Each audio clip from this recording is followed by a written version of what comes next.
भारतीय स्वतंत्रता संग्राम के इतिहास में अनेक वीर पुरुषों ने अपने प्राणों की आहुति दी, परंतु कुछ ऐसे क्रांतिकारी हुए जिन्होंने अपने साहस, बलिदान और दृढ़ संकल्प से स्वतंत्रता संग्राम की दिशा ही बदल दी।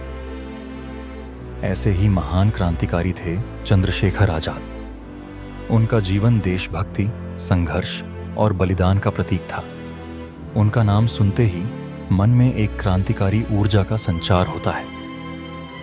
चंद्रशेखर आजाद का जन्म 23 जुलाई 1906 को मध्य प्रदेश के भाबरा नामक स्थान पर हुआ था। उनके पिता का नाम सीताराम तिवारी और माता का नाम जगरानी देवी था। उनका परिवार उत्तर प्रदेश के उन्नाव जिले से था। चंद्रशेखर ने अपनी प्रारंभिक शिक्षा अपने गांव में प्राप्त की और आगे की पढ़ाई के लिए वाराणसी चले गए। वहां उन्होंने संस्कृत भाषा का अध्ययन किया। वे बचपन से ही अन्याय और शोषण के विरोधी थे। 1919 में जलियांवाला बाग हत्याकांड ने समस्त भारतीयों को झकझोर कर रख दिया। इस घटना ने चंद्रशेखर आजाद के मन को भी गहराई से प्रभावित किया और उन्होंने स्वतंत्रता संग्राम में सक्रिय रूप से भाग लेने का निश्चय किया। 1921 में जब महात्मा गांधी ने असहयोग आंदोलन की शुरुआत की, तब चंद्रशेखर भी इसमें शामिल हो गए। जब वे मात्र 15 वर्ष के थे, तब उन्हें इस आंदोलन के दौरान गिरफ्तार कर लिया गया। अदालत में जब उनसे उनका नाम पूछा गया, तो उन्होंने गर्व से उत्तर दिया, आजाद। पिता का नाम, स्वतंत्रता और घर का पता, जेल। इस उत्तर से अंग्रेज अधिकारी हतप्रभ रह गए और तभी से वे चंद्रशेखर आजाद के नाम से प्रसिद्ध हो गए। चंद्रशेखर आजाद महात्मा गांधी की हिंसक विचारधारा से प्रभावित तो थे, लेकिन उन्हें लगा कि अंग्रेजों को भारत से खदेड़ने के लिए हिंसात्मक क्रांति आवश्यक है।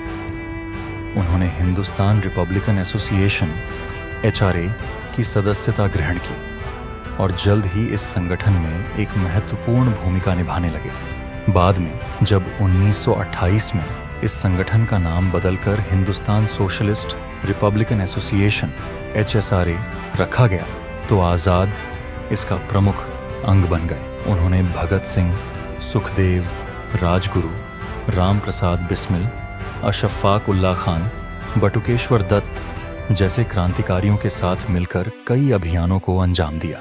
चंद्रशेखर आजाद ने काकोरी कांड जिसमें सक्रिय भूमिका निभाई। यह घटना ब्रिटिश सरकार के विरुद्ध एक साहसिक कदम था, जिसमें क्रांतिकारियों ने सरकारी खजाना लूट लिया था। इस कांड के बाद कई क्रांतिकारी गिरफ्तार कर लिए गए और राम प्रसाद बिस्मिल, अशफाक उल्ला खान तथा अन्य क्रांतिकारियों को फांसी दे दी गई। इसके बाद 1928 में जब साइमन कमीशन भारत आया, तो इसके विरोध में भगत सिंह, लाला लाजपत राय और अन्य क्रांतिकारियों ने प्रदर्शन किया। इसी दौरान पुलिस अधिकारी जेम्स ए. स्कॉट के लाठीचार्ज से लाला लाजपत राय घायल हो गए और बाद में उनकी मृत्यु हो गई। इसके प्रतिशोध में चंद्रशेखर आजाद और उनके साथियों ने 17 दिसंबर 1928 को लाहौर में J.P. सैंडर्स की हत्या कर दी। यह घटना ब्रिटिश सरकार के खिलाफ एक बड़ा संदेश था। 27 फरवरी 1931 को इलाहाबाद के अल्फ्रेड पार्क, वर्तमान में चंद्रशेखर आजाद पार्क में चंद्रशेखर आजाद अपने साथी सुखदेव राज के साथ विचार विमर्श कर रहे थे। तभी ब्रिटिश पुलिस ने पार्क को घेर लिया। जब पुलिस ने उन्हें आत्मसमर्पण करने को कहा, तो उन्होंने बहादुरी से उनका सामना किया। उन्होंने अकेले ही पुलिस का मुकाबला किया और कई अंग्रेज सिपाहियों को मार गिराया। जब उनकी गोलियां समाप्त हो गईं, तो उन्होंने अपनी ही पिस्तौल से स्वयं को गोली मार ली, ताकि वे अंग्रेजों के हाथ न लग सकें। चंद्रशेखर आजाद बचपन से ही आत्मसम्मान और स्वाभिमान से भरे हुए थे। दृढ़ संकल्प और निडरता उन्हें अन्य क्रांतिकारियों से अलग बनाता था। वे हमेशा कहा करते थे, हम आज़ाद थे, आज़ाद हैं और आज़ाद रहेंगे। उनका मानना था कि स्वतंत्रता केवल अहिंसा से प्राप्त नहीं की जा सकती, बल्कि इसके लिए बलिदान देना आवश्यक है। चंद्रशेखर आजाद की शहादत के बाद उनका बलिदान स्वतंत्रता संग्राम के लिए प्रेरणा स्रोत बन गया। उनकी वीरता और देशभक्ति आने वाली पीढ़ियों के लिए एक आदर्श बनी। भारत सरकार ने उनकी स्मृति में कई स्थानों पर स्मारक बनवाए हैं। आज भी उनका जीवन और उनकी शहादत हमें राष्ट्र प्रेम और बलिदान की प्रेरणा देती है। उनका योगदान भारत के इतिहास में सदा अमर रहेगा।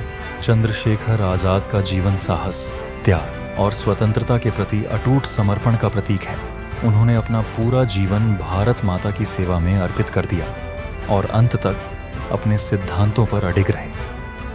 उनका बलिदान हमें यह सिखाता है कि स्वतंत्रता की रक्षा के लिए हमें किसी भी परिस्थिति में अपने आत्मसम्मान और सिद्धांतों से समझौता नहीं करना चाहिए।